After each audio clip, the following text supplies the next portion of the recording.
Welcome back. Hey, friend. Hey, friend. So we're here for part 2 of New Year's. We have so much to say about New Year's. We just got to keep yapping. Yeah. Yeah, yap fest over here. Okay, so we're going to get to it. The first part, listen back.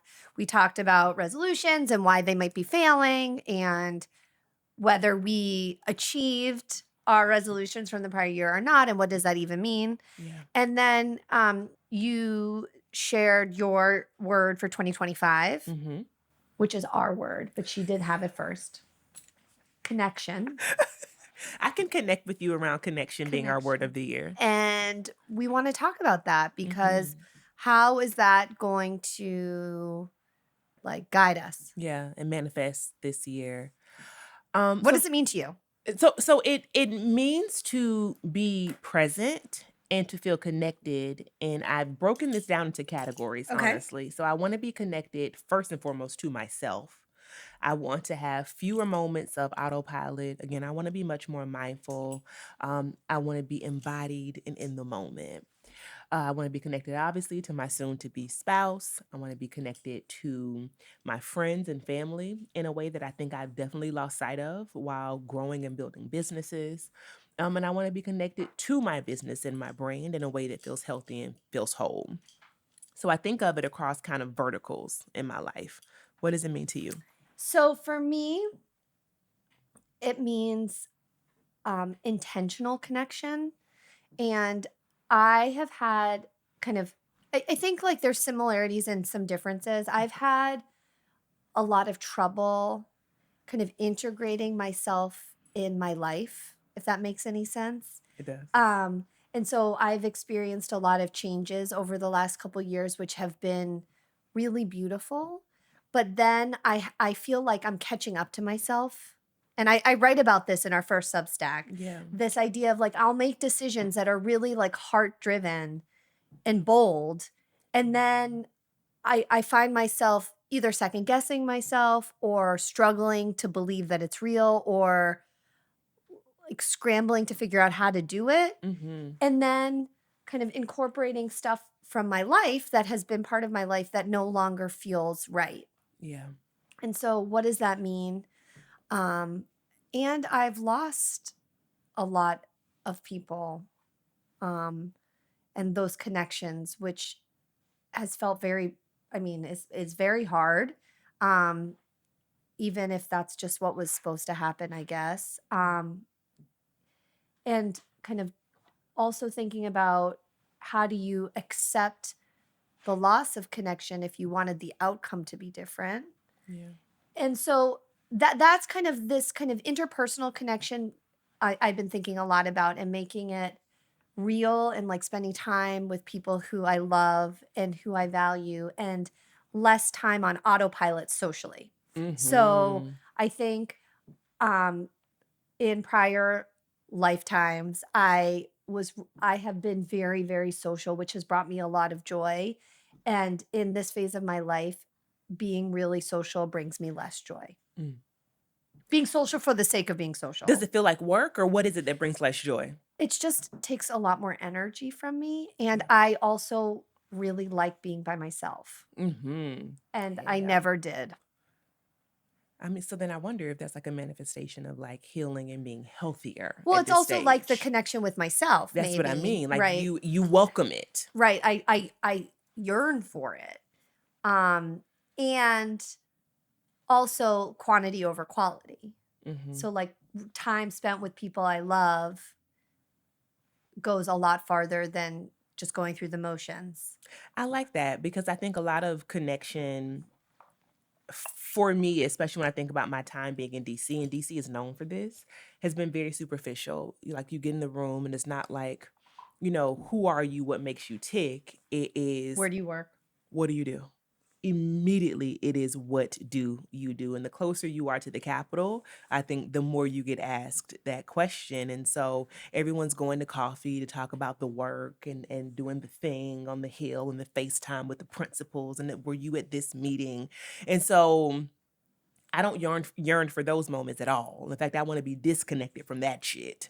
But to your point about actually feeling like something that feels substantive, that is what I want. And also kind of acknowledging that sometimes being around people where you feel disconnected can take more energy and feel more lonely than being alone. Mm-hmm.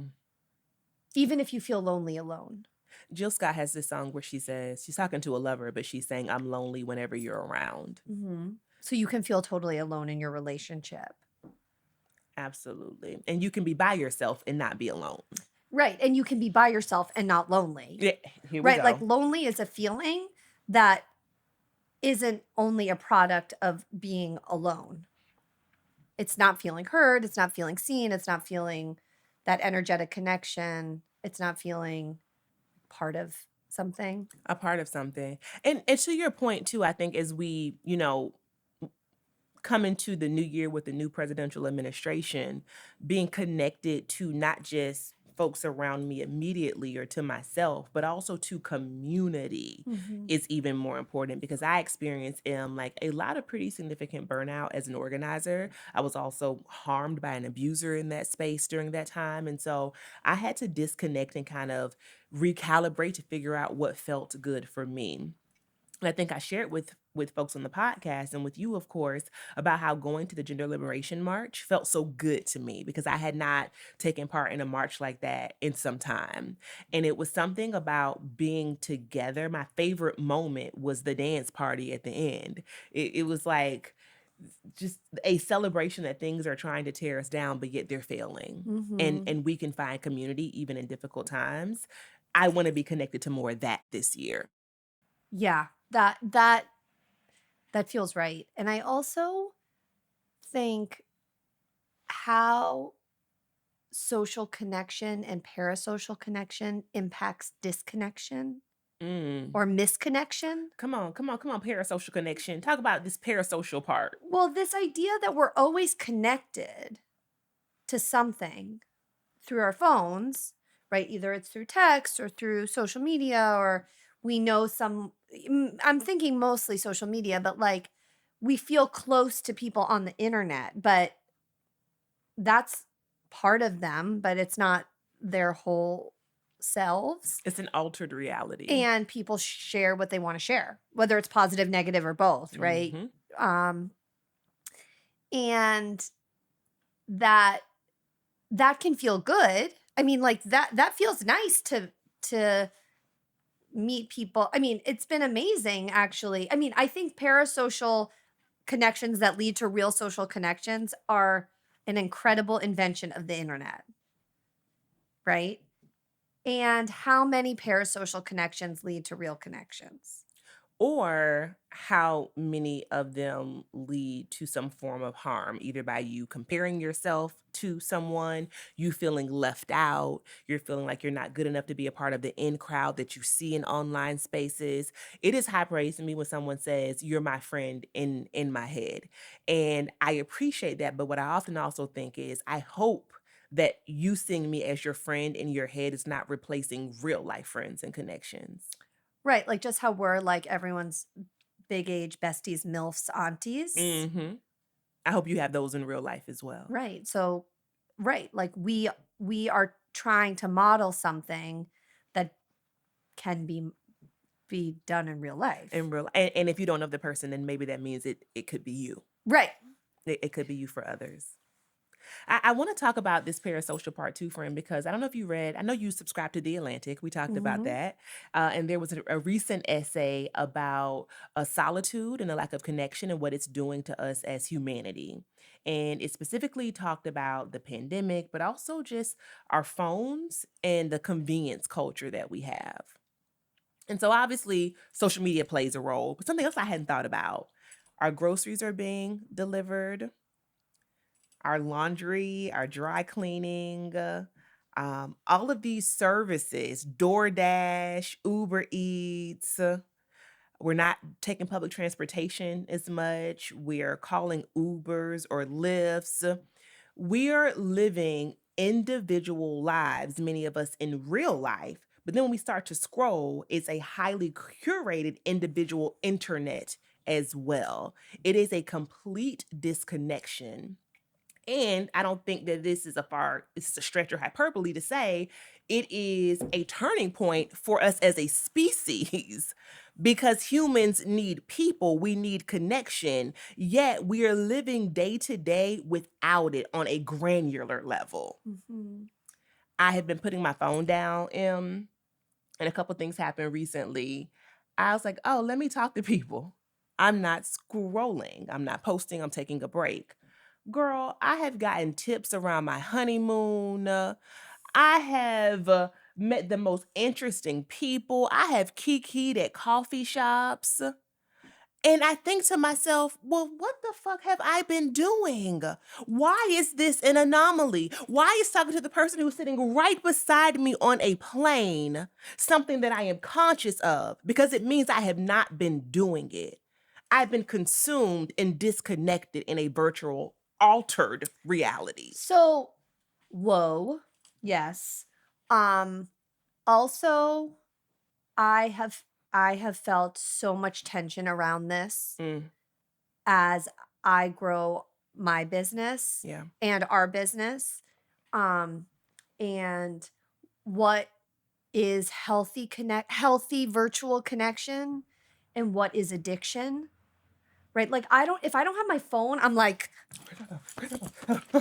I really I think it's like a withdrawal thing or something. I feel naked. I feel for the holidays I bought us, I haven't set it up yet, but maybe you'll help me set it up tonight. I bought this little phone chest where we can put our phones to bed at night. Oh, we talked about this. And it Yes. has little slots for Ella's phone, my phone, and Josh's phone. Okay. And we're gonna put them in at night. Okay. We have to figure out how we're gonna wake up in the morning because we use our phones Yeah. as alarms, but I mean we can figure that out. But I had enough, so I really struggle because I feel like I'm checking my phone way too much. Yeah. And so I had this idea, and I'm wondering if any of our audience has experience with it. I know you do, where I was thinking of getting a second phone for work and having all my apps, like using it like an iPod Touch. So I'm not getting another number. Although maybe I should just get another phone. I mean, you'll need it for your nutrition business, maybe. Oh, yeah. Yes, I will. So maybe I should just like get it now. Take intake call 6 months early. There's going to be a waiting list, Marco, so you need to get people on it now. No, so that's a good point. But using it like on that phone, having our Instagram, having our Substack, having my work emails. Yeah. And on I my like that. phone, just having iMessage, phone, like having like my banking, having all of this stuff for the businesses on the iPod Touch. And then on my phone, just having personal. Yeah. Like my iMessage, phone calls, and Gmail. It's actually a really good point. My And partner Spotify. has a work phone, and it's literally just for work. There is not even personal email on her phone.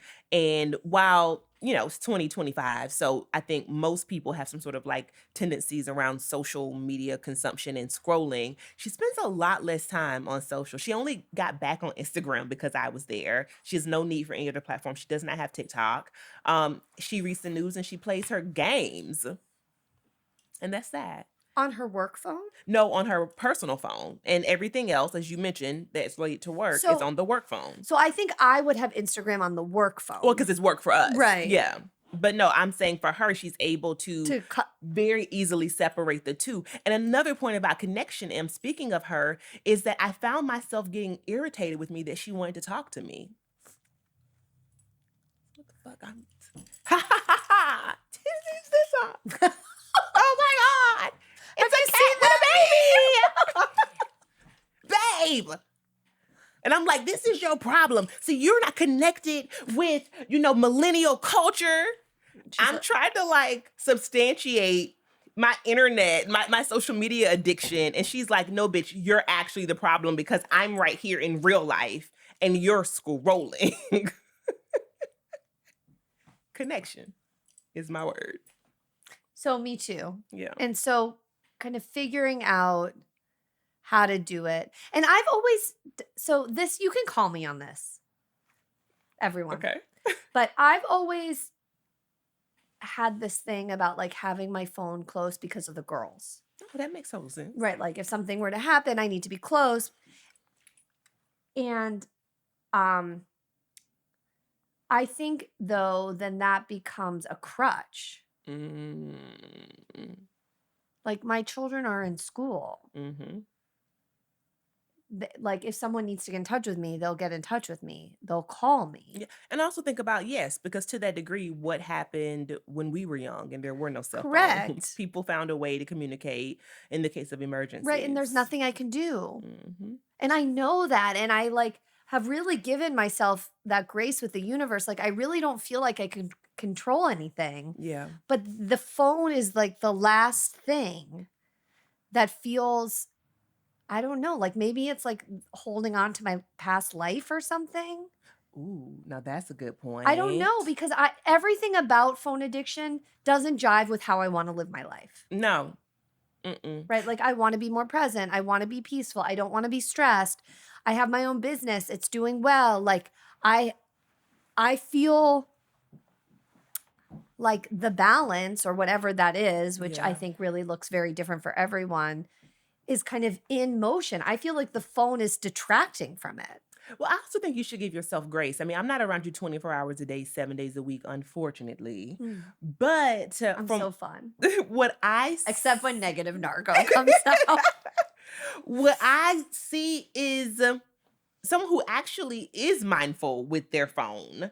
And I think I see a demonstration of the work that you are doing, Thank to you. be honest with you. But sometimes I feel like, do you ever feel like, oh, I wish I was just alone with my phone right now? Oh, absolutely. Yeah. I felt a lot of shame just sharing that. Oh no. Like, friend. I'm like, oh, I just like want to go by myself with my phone. Well, so I'm not doing anything nefarious. Porn addiction in the bathroom on my phone, bitch. Wait, what's that? OnlyFans. Let me go post my toes on OnlyFans. Some extra income coming in You this know, in high school, household. this one boy did say I had nice feet. Well, I believe in multiple streams of income, but I'm trying to work on the workaholism. So no And not OnlyFans. commodifying everything. Monetizing everything. Exactly. But I think that actually probably is positive. And I tell you why, because it means to me that like you're savoring the moments and making time for them. I think many people who have access to the phones are doing it much more mindlessly. And so they never have the feeling of wanting to go to a corner to do it because they're doing it beside you at the restaurant when you went out to eat together. Right. Well, I mean, And you don't do that. It's really depressing going out to restaurants, I find. Maybe because I don't go out that much, but I love going out to eat. I love being with friends and family. Yeah. And just like seeing people at dinners, like young people, just on their phones. Yep. Someone called me out about that. I was with my ex, my cousin, and it was we were at one of those long like family style dining tables, and so there were two people towards the end, and they weren't that old, much older than us, but this was a Black woman, so she felt some maternal auntie instinct to be like, this don't make no sense. Y'all need to get off them phones. And I remember my response to her was, I'm working. And now when I look back, it's like, well, bitch, why are you working? Why are you working at the dinner table? Why are you working at the dinner table? So can I say something else? I think course. this is the lie that capitalism sells us, particularly for women and even more so for working mothers. This idea that you can, work and be with your kids and do the thing and do the thing and do the thing. And it's like, no. Something's going to suffer. Something is going to suffer. And it's usually your connection to whoever you're with. I can't tell you how many times I've met up with friends who want to meet up, but they still, like, they should have just canceled because they still, like, had work and so they were just, like, on their phones the entire meal or the entire time we were on a walk. And I think, there was this phase where I was much less busy than a lot of my counterparts, and I was okay with that. Like, I was healing from surgery. I was getting my business off the ground. And I understood that people were busier, but like I think there was this like, they wanted to make sure I was okay. I don't know. So they like would do stuff that they didn't have time for. But you know what that story makes me think of as well is that sometimes the blessing is in the disconnection from our previous lives because I think you were given that moment to demonstrate how you showed up at one time and how you were given the conscious opportunity to pivot and to make a difference in your life. Thank you. I mean, I also think that living that way is a choice, and people are going to come at me for that. Um, and it's true. I don't work in corporate America, and I am not on the clock, and I don't have a boss or people who are reporting to me that are expecting Yeah. deliverables at certain times. But I do think that we have normalized a level of work life integration that is not balanced. Hmm. And it's not going to change unless people stop normalizing it. That part. And And I can I just say something really yeah, of quickly? course. I know that everybody doesn't have the privilege to be able to like put their foot down, but at this stage of life, at a big age, we know very many decision makers. We know people who could, like with the stroke of a pen, make different policies at work. Well, so I was also going to say something else. Yes, that, but also then maybe they shouldn't do the social thing. Mm, Right? Like if the priority if they are so busy, yeah, they don't have to cook dinner for friends. yeah. They don't have to come out on a Tuesday night. Back to your point about not being able to do everything Right? Like you can simultaneously. say that I can't do that. But see, but I don't even want them to not do the dinner. I want them to prioritize the No, dinner no, and put their I phones want to too. I down. want them to too, but I think the expectation that you can do it all and do it all well is just not true. It's not. And so again, when we're thinking about what we're adding into our year as opposed to detracting, I love like it. can't we just add the permission to say I can only do two things? I like that. And if I want to do the third thing, something else has to give. I like that. I like that. Can I tell you a moment that I saw my reflection recently Yes. in kind of a similar way? It is around content creation and what it feels like for someone who is not in that world or not participating to be around a creator who is sharing their like day-to-day life. That shit is so fucking annoying. And I am just so sorry to you and to everybody else. How do I have friends? You don't do it all the time. Why do y'all notice she say I didn't do it? Why do y'all put up with my shit? Because it's kind of fun when it's not all the time. Oh my gosh. I think the hardest thing for me about being around content creators, if I'm being honest, is no one feels present. Yeah, this is what I mean. Right. And This is what I so I mean. don't feel that with you because I have opportunity to be present with you. And so when you're creating content, it actually doesn't bother me. But I have met a lot of wonderful creators through you and through the podcast. And I think often it's like a missed opportunity because I would have liked to have hung out with them more Yeah. and like get to know them. And so there are rules of engagement.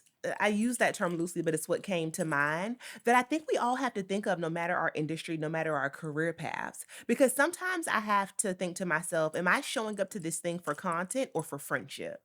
Am I showing up like as my politics and fashion self or as Tashira Shante Halyard?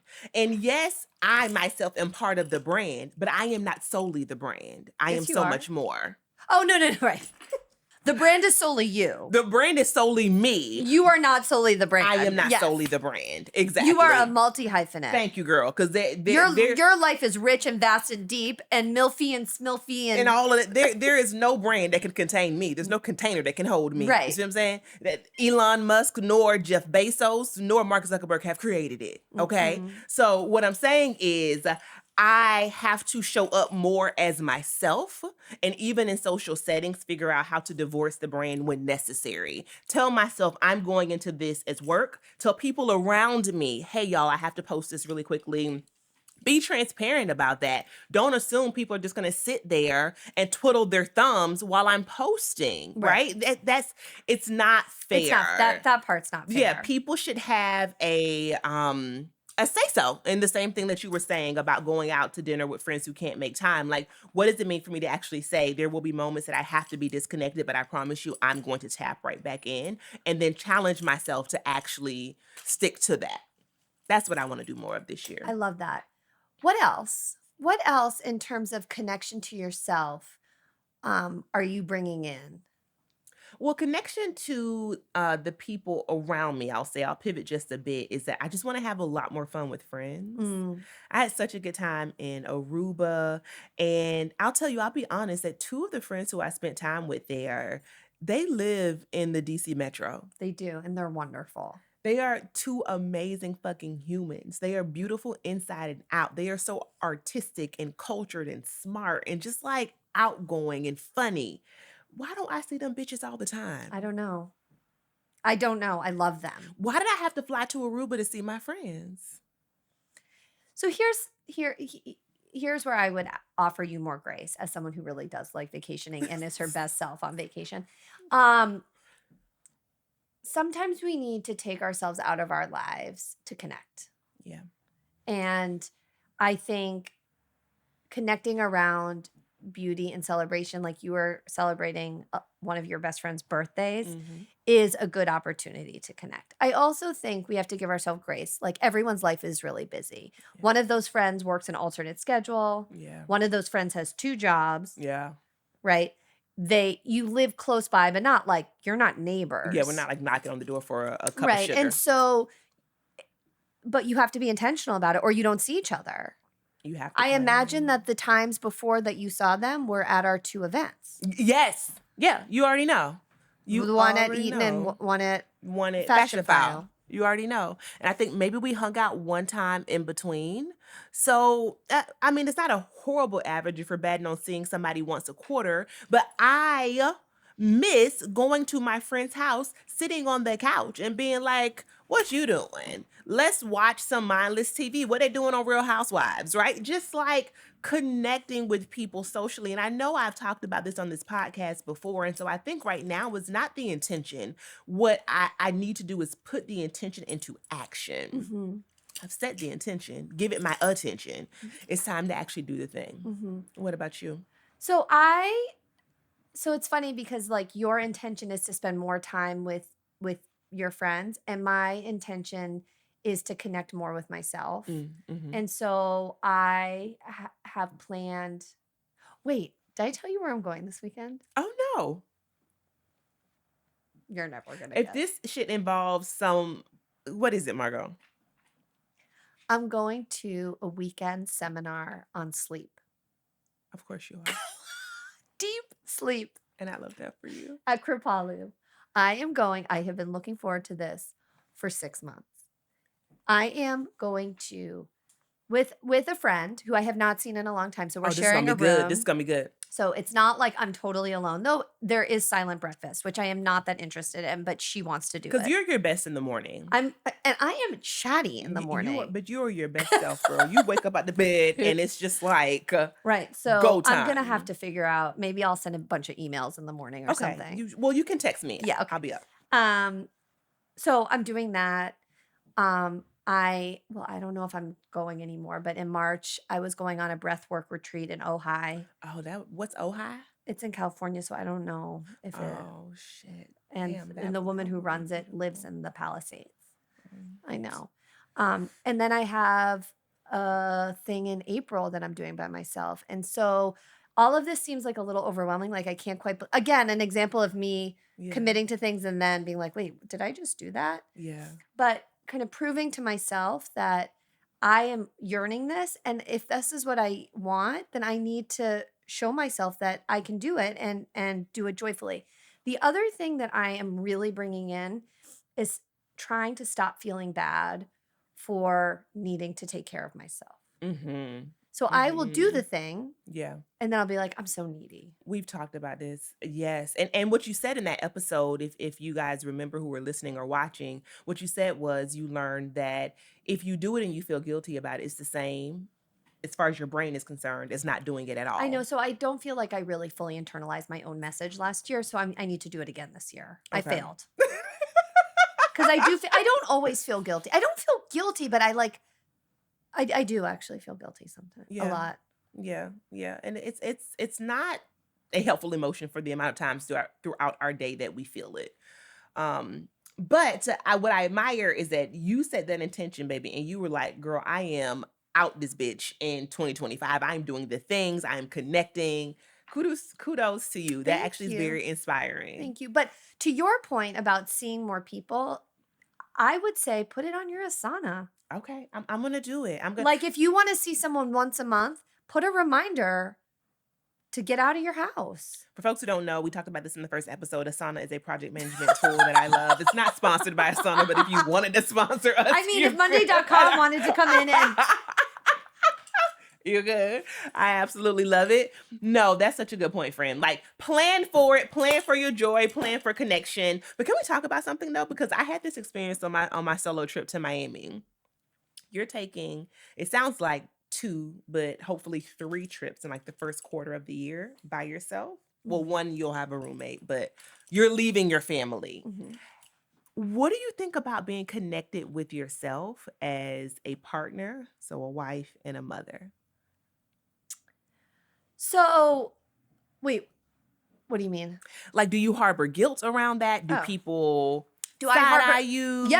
Yes. I mean, do I harbor guilt? I try not to. Okay. Because I think it makes me a better mother and a better partner. Mhm. I also want to embody for my girls like excited inquiry, Yeah, right? And awe of life and new things. I And love that. I mean, I think they are like, oh yeah, mom's going on a breathwork retreat, woo woo. But they have seen me like with my nutrition program and learning new things and doing my yoga certification and how I have used them and not just like been flippant about it. Yeah. So and the trip in the spring, my mom might come, but 2, it's for a program that I did when I was in high school. It's for the talk about Oh. parasocial relationships. I'm going with I don't know if I'm allowed to say her name, but I'm going with a person That you met. who I met parasocially through the podcast who did the same program Yeah. that I did. Yeah. And I was in Spain and she was in France, and we are going together to Europe to celebrate the program. Well, how about it? Talk about going from online to real life. We're not sharing a hotel room because some people don't always like to share hotel rooms with me, but we are traveling together. I mean, we are meeting up in Spain and traveling through Spain That's together. really dope. That's So really anyway, so as a partner, I do feel bad. Mainly just because the logistics of our daily life are really intense and I that's know how true. intense they are. And so when they all fall on my husband, I worry. Not because he can't do it, but because he's not as planful as I am. Yeah. But I also think it's good for him to know how much logisticating I do on a daily basis. Talk about that. And I don't want to resent him. And he doesn't have the time to go away. I mean, I would love him to come to Spain with me. Yeah. But he's not going to we can't.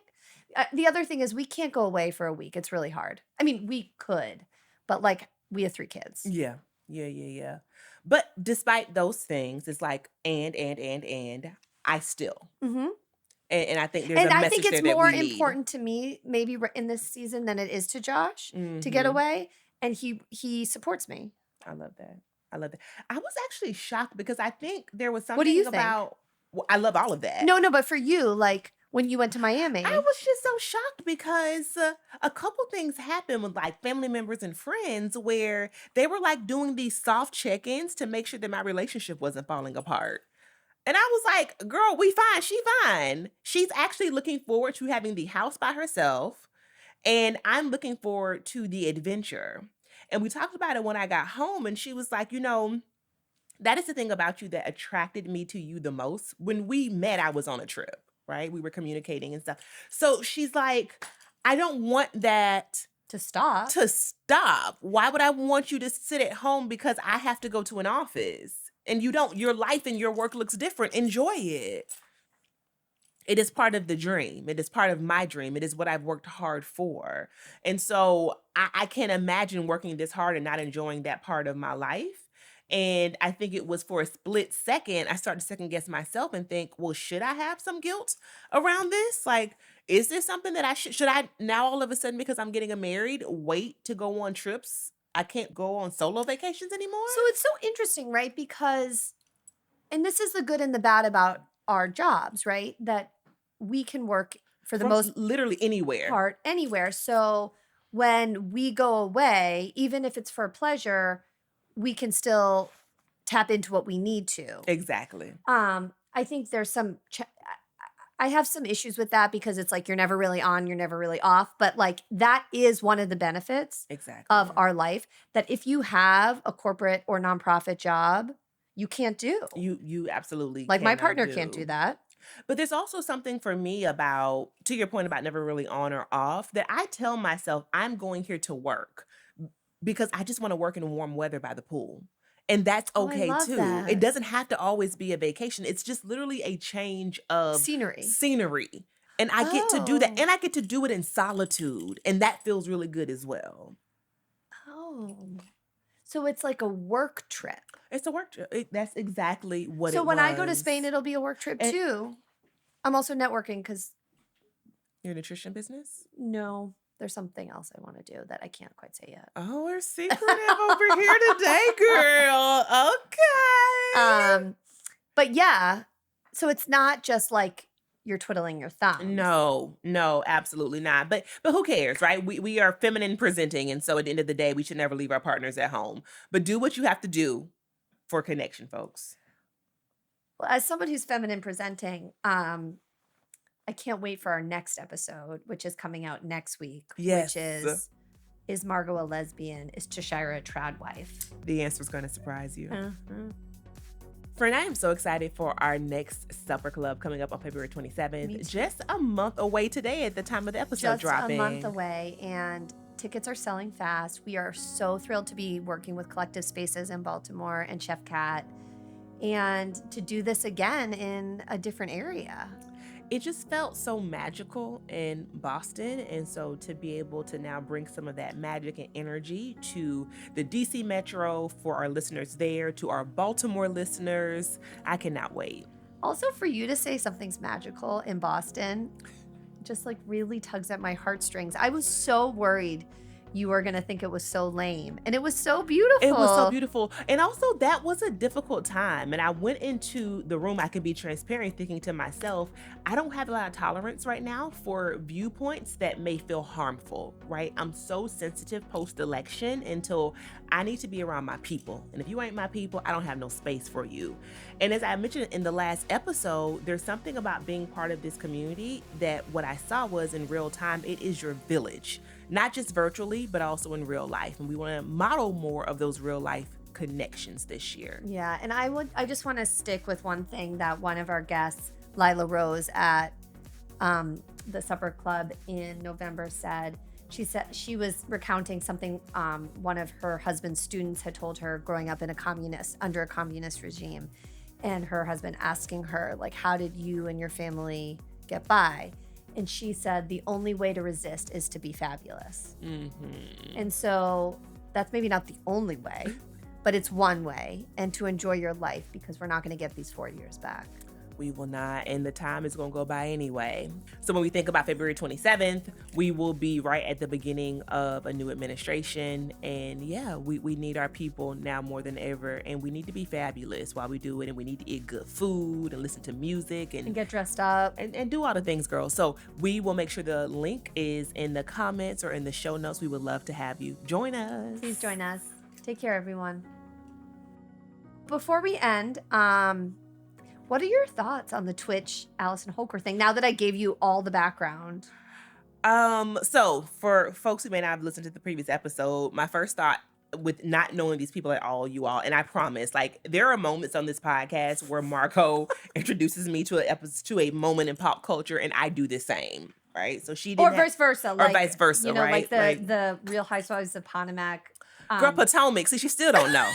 She still don't fucking know. Questioning their teenage son's paternity while they're in bed with their new boyfriend. Like, what? Right, you see what I mean? So I promise you all, that was my gut initial reaction. I thought to myself, this woman is unwell. Something is going on with her. And maybe her unwellness is just greed. Maybe it is fame. I'm not sure. That's the part of myself that thinks the worst about humanity. At the very least, if I'm giving her grace, she's making very poor decisions. And I feel like he and his story deserve better. Because let's just be honest, if somebody had to write a memoir about me and they were giving up all of my dirty secrets, I'm sure there might be things that I wouldn't be the proudest of, you know, and it is a matter of he's not here to tell his story himself because there's context there that always matters. I also, yes. And it also strikes me as a lack of humility on her part. Like, I would be embarrassed as a partner who didn't know my partner was in so much pain Talk about this. or was experiencing substance use issues that I wasn't aware of or had experienced abuse and it was manifesting in. And so I I don't know, I haven't read it yet, but I think she's trying to present herself as like this ethereal h- bright light of healing and positivity. But it's kind of like that toxic positivity that I think makes you look really stupid. Yeah. Absolutely. And it's going to very naturally make people question your relationship and, dare I say, your love of this person. Because I'm not saying that if someone asked you in an interview that you should have to lie, but to affirmatively share parts of him that he did not share himself feels very different to me. And I think about I mean, unfortunately, right? Like self harm and suicide is a public health issue, public health crisis. And a lot of, I don't know if the data reflects this, but I think like actors and celebrities like maybe are impacted by it more than, Oh, wow. I don't know. It just, we know of a lot like Roger Williams and Yeah, it right wouldn't be there. hard to believe. Right. And I just think about how other people have chosen to share the stories of their loved ones who've been lost in an effort to increase awareness around mental health. Okay. And I don't remember like all their dirty laundry being aired. Them copy and pasting their diary, you mean? Right. Or like there's a lot of ways to say the thing without saying the thing, like struggling with things from their past or unidentified trauma or ACEs, adverse childhood experiences. One could guess what those were. Absolutely. She gets to write her story. She does not get to Write his. write his. And I think that's where, again, trying to give her the most grace possible. She does not get to write his. And that's just the point blank in the period. And also, it kind of makes me feel like maybe she's being, I mean, giving her grace, like maybe she's just being advised really poorly. You know, it's so funny because I had a moment where you said she had a new boyfriend, and not to like infantilize her, but I thought to myself, I wonder if like someone in her life sees dollar signs. And I don't know if it's him or an agent or, like you said, someone is advising her. And that's the thing about celebrity culture. People are machines, they are brands. And it's like Kanye, right? Him being unwell and people still propping him up to make money from him or off of his image and his name. I think the same thing could be true here. There's something happening behind the scenes that I think we're all like getting a whiff of that just smells toxic. So I stand by the fact that I feel really bad for the kids. I feel really bad for the kids. I feel really bad for his mother. Oh my gosh, yes. And his siblings. Absolutely. And, you know, early death, no matter how it happens, impacts a lot of people. Yeah. Right. And like 2 years, not that you ever recover from anything, like you don't recover, I don't think, from untimely death, but 2 years is not a long time. It's not a long to get a new man and to write a memoir. And to sell your home and to move. And also, do you know how long it takes to write a book and get it to press? So did she start writing this the day the man died? So the other question is, did she even write it? This is true. I mean, I don't think any of these celebrities like actually write. Ghost writers all the time, of course. Something feels off to me. And I think, again, when we're talking about connection and parasocial connection, this was, at least in my mind, one of the first millennial couples who kind of, I mean, I'm sure there are a lot of other ones too, but like I was confronted with who were celebrities and then profited off of their celebrities, then monetized their celebrities and monetized their kids and monetized their passion and monetized their relationship and had this like perfect Pottery Barn life. And like none of that's surprising to you and me because but I think for people who are believing what they're seeing, no one's life is like that. Please don't. And give people as much compassion as possible online. Because there's a fair amount of online hate that I know is swirling around this whole controversy as well. And rightfully or wrongfully, I just think the internet can be a very dark place. Yeah, I hope she's not on it right now. Yeah, she should log off.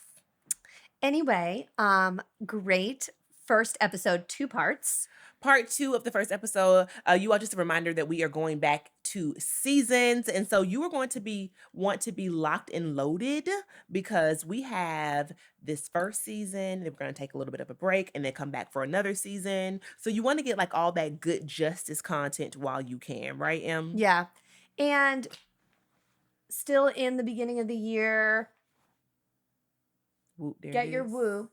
Whoop, there it is. Get your Whoop to help you create the habits that are going to help you feel better, whether that's sleeping or moving or getting your HRV and recovery into the green zone. Seriously. Whoop. There it is. All right. We'll see you people next time. Thanks for listening to Justice. We hope you enjoyed this episode. If you'd like to learn more about our podcast, be sure to check us out on our website at justicepodcast.com. You can also reach out to us there if you want to be featured on the show, or if you have a business or a product that you think would be a good fit for our audience. Thanks again for listening.